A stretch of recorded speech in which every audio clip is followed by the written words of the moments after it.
Hello, everyone, and thank you for joining me. This is Stone Art Supply Sunday Artist Talk again, and today we are here with Adrienne Powers, uh, exceptional artist. We have been trying to get together for what, 2 years now? Yes, it's been two Just years. about. We were going to do a studio visit, and all kind of things just got in the way, and then the pandemic hit, and we just could not get together. But Yeah, yeah. With the opportunity of Zoom, we are finally doing this virtual visit, so we Mhm. can talk about your fantastic artwork. Thank So you. I want to kind of begin with just how you became a creative person. Where are the rumblings and the beginnings of that Mhm. creativity start? Okay. Well, first, I want to thank you for inviting me on the show. It's excited for us. I'm excited for us to finally get together. So, I've been looking forward to this for a few days now. But in terms of my creative journey, it really started when I was a child. My mother picked up very quickly that I was creative, so she would buy me, especially if I think about Christmas time at that time, paper dolls, light bright, spirograph. I had the weaving looms, so she didn't paint by numbers. She didn't kind of force me into one particular corner, but gave me a breadth of things to play with, me and my sisters.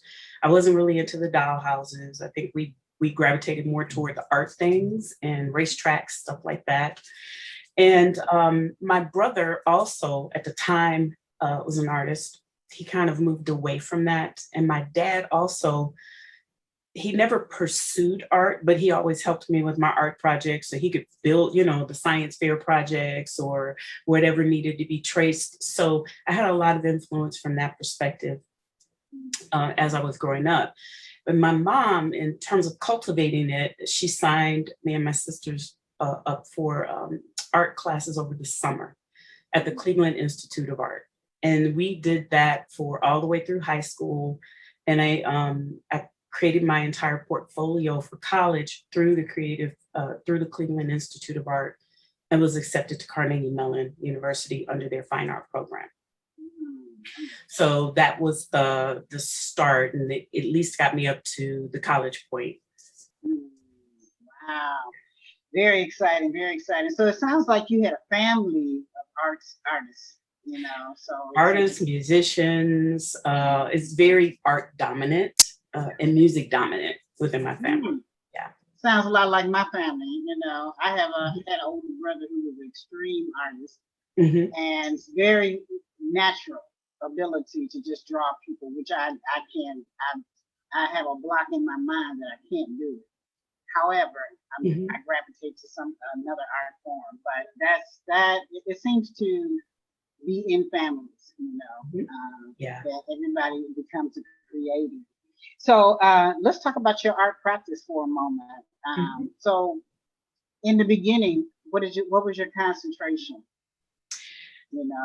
Uh, yeah. When I was in, Figurative or it was more abstract. I got really bored quickly at the beginning. Matter of fact, I almost failed out of art school in my freshman year because it's all the foundational perspective. There's models, the life, still life drawing, which for me, I couldn't. It was hard for me to even gravitate to that, to understand it conceptually. Everything I saw was from a world of abstract. So the artist at the time that was my favorite was Picasso. mm, I didn't really understand at the moment. Cubism specifically was what I gravitated toward, but I didn't have the history behind where he took it from, which was African art, right? And as I was cultivated through college, once we got to the abstract piece of it, my grades soared. They kind of directed me into different areas, 3D art, but I really loved to paint. mm, Where I struggled in school all the way up through when I graduated was how do I talk about the work that I'm creating? Because I didn't know where it was coming from. I just knew I could put my hands on a blank canvas and it was almost as if the canvas would tell me the color palette. In terms of the composition, it was more figurative. I started taking first from looking at African art, looking at just pictures of my peers at the time. I was guided toward Frida Kahlo to explore some of her work. But when it came to what's driving it, what's the work about, that was the determining factor that was keeping me out of going into the master's program, because I really could not verbalize where this was coming from. So after school, I think I kind of walked away from art actually for 10 years. And interestingly enough, my parents tried to steer me to design, which I didn't want. I wanted to be this painter. And I ended up going into the design industry specifically in the food industry, doing branding and design for packaging for 25 years. Wow. So I worked for a number of food companies, and through that journey in design, that's what actually landed my son and I here in Chicago. Okay. So we kind of went through, we went from Cleveland to Pittsburgh and then ended up in Chicago. And along the way, when I was in Pittsburgh, I became a member of a group called Women of Visions.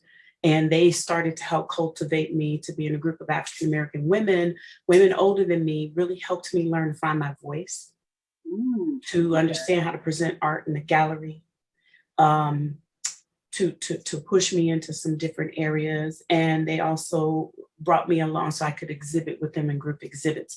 So this is where my exhibitions really started to take off. And when I got to Chicago, it became a little bit of a lull because I had to get to know the city. I'm learning this new job. So I moved here in 2006. It wasn't until 2013 that I found out about a pop-up show on Facebook. And it was curated by Adam Gouchard. And this was at the time he was doing the pop-ups at the Grand Ballroom. Yeah. That was when I think that's where we met. Yes, exactly. So that's when it was actually through that vehicle, through the opportunity he gave me and so many other artists, that I actually was able to get onto the scene in Chicago. Fantastic. Your story really resonates with me. I knew we had a connection some kind of way. However, putting things on hold for so many years, not being able to find your voice as an artist, I really kind of resonate with those ideas. Yeah, I knew we were supposed to talk for a reason. Your work is clearly spiritual in nature to me. Your work now, that what you're creating is exceptionally spiritual. It's as if things are talking to you and coming through you. Yeah. And I just want you to talk about that a little bit. How did that all come about? So it's interesting. It took me all these years to figure out that I was always painting from a spiritual place. I just didn't realize where it was coming from at the time. I could not verbalize that spiritual connection. But when I was in Pittsburgh, I was raised to a degree in religion, but I didn't really connect with it. It didn't really speak to me. And my mother and my parents kind of really allowed us to grow and sprout in whatever direction we felt. And so just through reading novels, I started to learn about African traditional religions. And one of the first ones was voodoo from Haiti. Now, everything I knew about that at the time was it was evil, it was devil worship, it was whatever the media termed it as. But then through this novel, there was just one page in the novel that spoke about it being a belief system that came from West Africa, which I didn't know. And it actually made me really angry that this is history that I was never taught. I had to actually go and search out. So I decided I'm going to do this painting about voodoo. I stretched the canvas for a month, and then I don't know anything. I'm like, oh, let me read a book. Well, the book was so phenomenal to me. And it opened up a world about our ancestors that I did not know, that I actually started studying all African traditions that went back. So things like Ifa, Lukumi, palo, things of that nature, just trying to understand where these traditions came from, how did they survive in the Caribbean, in the Americas, what was hoodoo, and how did that relate to everything. And in that journey, I realized that I started to respect life in a way that I never did before. Not only human, but nature. You know, as kids, you're really quick to snatch a leaf off the tree or to step on a bug, but you don't really understand your connection to nature and your connection to each other. And what I found was similar across all these traditions, as well as indigenous Native American traditions to this land. There is tons of respect for the ancestors and understanding where you come from, and a great respect for everything around us and how connected it is. And through that, I started to understand more about me, and my artwork started to blossom even more from there. And I started to understand that I was painting what I was hearing from spirit. But it took that journey for myself for me to understand, oh my gosh, I've been having these visions. I just didn't know how to communicate where that was coming from and then what the impact was on the work. Yeah, I mean, it really clearly comes through. I just feel so much of what you are doing is speaking to, if not everybody, at least every Black woman, can connect to it, So, and you even name your paintings, like one Oshun, and also, I'm not pronouncing this right, Yamaya. Oh yeah, yeah, my Okay. or yeah, my. Yeah. So tell us what some of those mean. I'm kind of familiar with Oshun because she was bad. Okay. but and why do you name them? What are you trying to help people understand? What perspective are you trying to help them? At the time those were created, I was on my own path to understand more about the Orisha. And so the Orisha are deities, and they come out of a system, an Ifa system coming out of Nigeria. And the way they translate through the I hate to call it this, but it is what it is, the slave trade and how it manifested itself in places like Brazil and Cuba, Puerto Rico, Dominican Republic. They're still called Orisha, but they were kept alive in the Americas by hiding them or synchronizing them with Catholicism. And so for Oshun and Yemaya in particular, they are water goddesses, which sounds a bit pedestrian because they're a bit more than that. Oshun is associated with the river. Yemaya, the mother, is associated with the ocean and all life that is birthed from the ocean. So if you think about them, not from a personification standpoint, which is typically the way they're presented to the public, but if you think about them in terms of nature, when I think about the energy of Oshun and the beauty of the river and the flow of the river, what I've learned from her, the essence of that energy, that water energy, is that when you watch the river, it hits multiple obstacles. There are going to be rocks, there's going to be a curve, there's going to be a number of things, but the river always flows. It never allows an obstacle to stop it. It figures out a way to form itself around the obstacle, to embrace the obstacle, to become another part of the path, to create another ripple effect. And so the obstacle becomes a part of the energy of the river instead of something blocking the river. When I think about Yemaya and I think about her association with the ocean and all of life that is birthed, it is very similar to the salty waters of what you will find in the womb of a pregnant mother who is birthing, right? She's bringing to life and creating new life. And so when I think about a number of the deities, or in Voodoo, they would be called the Loa, even though they've been personified for our understanding, my interaction with them is very nature-based because that's what they are. And our ancestors, I feel, very, very intelligent in terms of how to personify them, but put their stories into a perspective that we can understand how to embrace what's going on in our own lives. Yeah, wow. I could talk for hours about this. Okay. I do want to get to the artwork that you Yes. have behind you. Mhm. Can you just tell us a little bit about the work that you're bringing today? And one of the things that I find in your work is a lot of pattern, you know. Yes. So yeah, go ahead and tell us about some of the pieces behind you.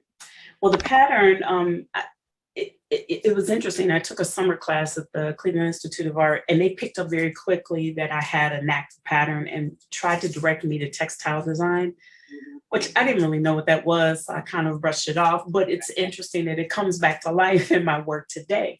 Yeah. Um, this piece here, I'll back away a little bit, it's Hmm. called Dance in the Kalunga.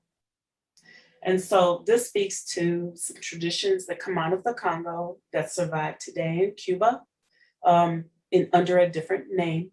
But the Kalunga, there's a cosmogram shape. It's kind of a cross, what we would see as a cross in Christian churches, but Okay. the separating line separates the living from the ancestral realm.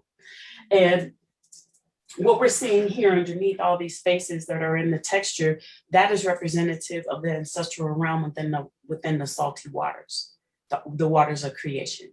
And so those spirits going back and understanding that we recycle and we come back as our ancestors. And I'm sure you've probably seen within my work, I love snakes, right? And Yeah. I Yeah. know that there's a lot of negativity. That's where we differ. I'm so afraid of snakes. But yeah, I respect, much respect. Yeah. So the snakes and the way that they come to life for me, and it has a lot to do with a spirit that came to me in a dream. But what I've understood about watching the behavior of snakes is they shed their skin. That's one of the big things. And then each time they shed their skin, it is literally moving into a new chapter of life. So the serpent for me indicates transformation. And in this particular case, these two particular spirit energies are Dambala and Aida Wedo. And this is a dance that they have that they're doing with the ancestors as part of that entire energy. And so it's energy and movement back and forth between the two of them. And something recently, which I don't know exactly where this is coming from, but dots are starting to play a huge role in how I'm creating patterns, which is something I have not done before. And that really came through when I got ready to do the serpents. I had to actually sit and listen. And I got a vision of exactly how to address this. And that's how it came to life in this piece. In this, this is a priestess. I don't know exactly who she is yet. But again, she's supported by those two energies of Dambala and Aida Wedo. And there's a rose pattern that I've carved in the back that will look like lace when I'm finished with it. That's behind her. And as you mentioned earlier, Yemaya, this is considered, in Nigeria, she would be called Yemonja. And this captures not only her energy, but the energy of a priestess that has been initiated to her. And so again, this speaks to the water energy in this piece. With the hands, now this was me walking into Home Goods and finding one of these things and wanted to experiment. And these particular ones are mine. And they carry a lot of Congo energy, which is what I work with in one of my practices. But I consider them to be power hands. So I have done things like this for clients that have some of the Adinkra symbols, the Black Power symbol, things of that nature to speak to that kind of energy that is carried in our hands. And I had a chance a few years ago to work with Pilar. She does Gele Day, a really big event, which unfortunately has not been able to happen for the last couple of years because of the pandemic. But it's really about the beauty in the head wrap and the beauty of women. And as that comes to life, she had asked me to create some bags for her, which actually started off a whole nother opportunity for me to create bags for people based on whatever it is that's important in their lives. In most cases, people commission them. Mhm. So this is an example of one of the bags. And then the last thing is the boxes, which I call the black boxes. Yes. Mhm. Boxes, I have clients that use them as kind of portable altars. So they can go outside, set up and just meditate, burn incense, things like that. Is that carved in any kind of way? How is that created? Mhm. So with all of them, one of my favorite materials to use Okay. is modeling paste. So it's very thick, but it's flexible. What it allows me to create the image, lay down the layer of paste, and then carve out Oh, basically. okay. And then when it sets, all I do is choose paint that mimics the color of wood, and it gives the effect that I've actually carved into. Carving into Mhm. Yes. Wow, learn something new every day. Okay. That's wonderful. That's wonderful. I am, all artists sometimes need to find multiple streams of ways to create or income or whatever. But with your work, I don't feel like you're, and I could be wrong, I don't feel like you're finding multiple streams. I think that you have a lot that needs to be said. It's just you have many ways of expressing what you need to say. Or what I, is it I that would say that's you accurate. need. Mhm. Yes. Yeah, I really appreciate that because I love to paint. However, I like to dabble with other stuff. Maybe not dabble, but let me try it this way. How does it come out on here? What does it look like? What would it take to make this happen? Right. On this surface. So yeah, and I wanted to talk about you've exhibited so many places, and have you found that I know the pandemic is going on. Do you have plans to have any exhibitions soon, or how are you showing your work now? Because I know you have plenty of clients, I'm sure.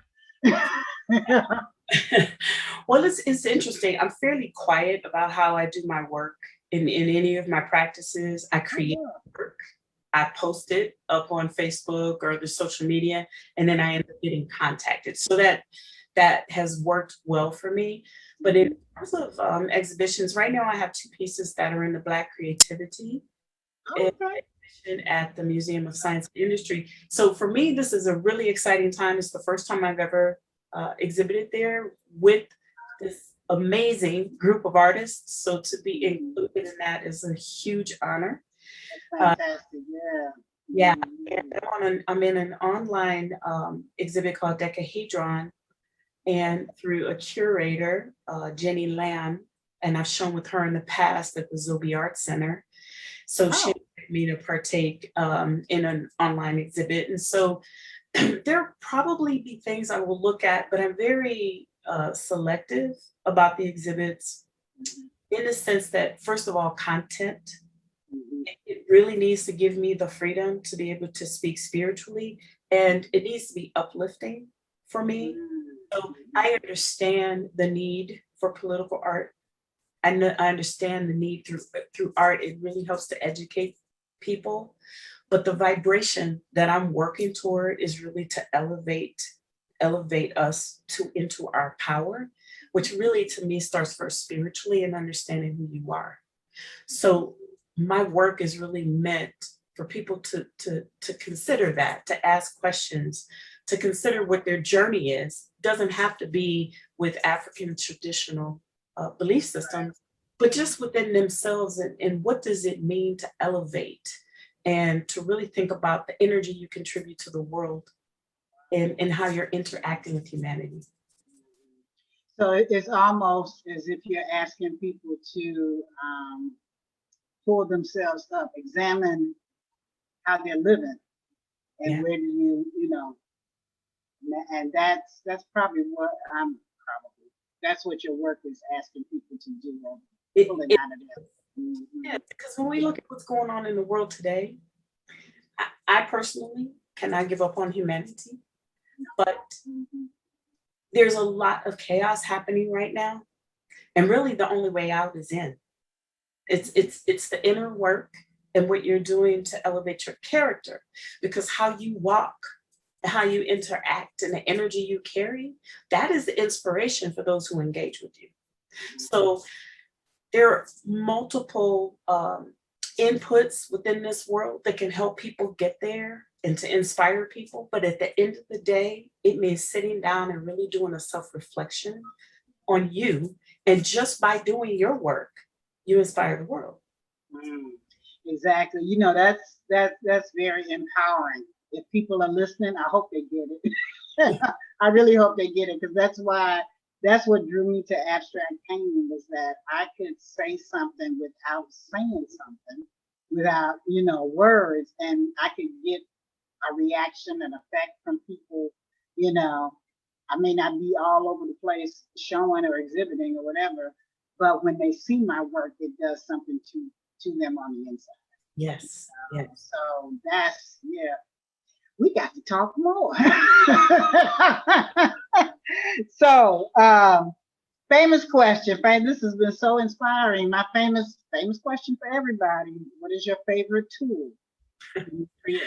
So I thought about that, and it's quite simple. It's this black ink, gel ink pen. Okay. And the reason why it's my favorite tool, because all sketches I do are in ink. They're in this particular pen, always in black, always bold. I start off with the circle, and because it's in ink, if I make a mistake, I have to really think and work through the mistake. And the mistake, what I was taught in art school was there are no mistakes. Right. So it actually really forces you to start thinking through creative solutions. And so I stopped sketching with pencils. I only do ink pen. And then I start off with the circle, and I let the pen take me wherever I need to go. And those sketches end up leading to this work. Oh, yeah. Mm-hmm. Wow, thank you so much. And I want to just give you the opportunity to give us any final thoughts or any kind of thing you want to submit to the world about creativity. Please. One thing I would say, and this is what I would do, keep your mind open to everything. I look at fashion, and part of this is because of my background in design. I look at everything. Design, first of all, art and design is in everything. If you took art and design away, literally, we wouldn't have anything, because it influences from the glasses you're wearing, right, to the clothes that we're wearing, to jewelry. So look at everything. Look to nature. Nature, the most beautiful patterns you can find anywhere are going to be in insects and plants and flowers. Open your mind to all of it, but when you do, what's your connection to it? What is spirit telling you? Because spirit speaks to all of us. Now, the language might look different. The inspiration may look different, but allow yourself to be free to explore. Don't get too tight about what it is you're doing, and don't worry about what other people are doing. There tends to be this real push to, oh, I'm going to do this because it sells. But it's interesting because people can feel if your heart was in that versus not. Being authentic to who you are. And there really is no competition but you, right? And with all the people out here who love art and collect art, there is someone who's going to be a collector. You will have your group of collectors. No need to worry about pulling from others. There's plenty out there for everyone. Right on. Thank you so much. This was really great conversation. Please tell us where people can find your work. Okay, I'm going to be revamping my website, but it is adriennepowers.com. I'm also on Instagram.